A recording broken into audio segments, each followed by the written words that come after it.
যে আমি সরে দাঁড়ানোর জন্য সম্পূর্ণভাবে প্রস্তুত। আমি যদি এটি নির্বাচনের পরে হঠাৎ করে করি তাহলে যেটা মনে হবে যে কোনো কারণে আমার নতুন সরকারের সাথে আমার কোনো অনুমানিত আছে। অগ্রগতি হয়েছে, আমি এই ভালো অবস্থা থেকে বিদায় নিচ্ছি।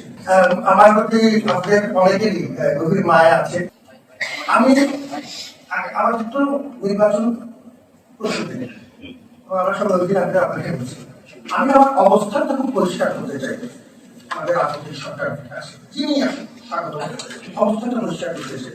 অবস্থানটা হচ্ছে যে আমি সরে দাঁড়ানোর জন্য সম্পূর্ণভাবে প্রস্তুত।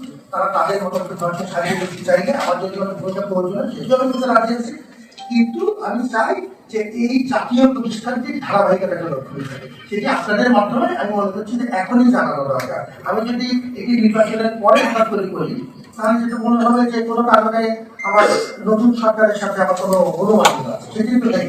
আমি জেনারেলি একটা বিশেষ পরিস্থিতি পেয়েছিলাম, সেই পরিস্থিতিটা এখন আর আশা করি যে ওই আপদকালীন পরিস্থিতি আর নেই, পরিস্থিতি অগ্রগতি হয়েছে। আমি ওই পরিস্থিতি যেহেতু অগ্রগতি হয়েছে সেটি নির্বাচন সাথে সম্পর্কিত না, অগ্রগতি হয়েছে, আমি এই ভালো অবস্থা থেকে বিদায় নিচ্ছি।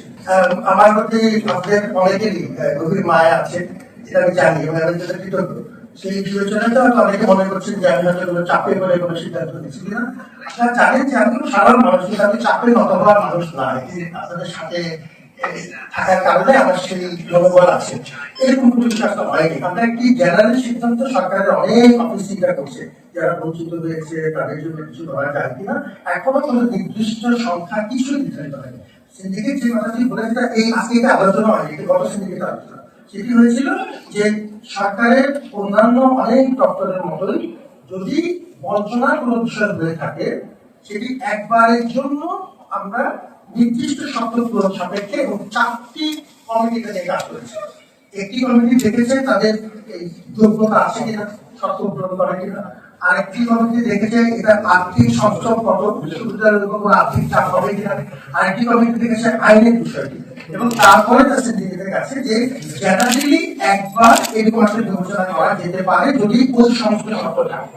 একটি লম্বা প্রক্রিয়া, এরপর সিলেকশন বোর্ড হয়, সিলেকশন বোর্ড যাচাই বাছাই করে দেখবে প্রত্যেকটা কেস আলাদা করা। ধারাভাবে একটা কাজটারে সবাই একসাথে সুবিধা পাবে এমন বিষয়।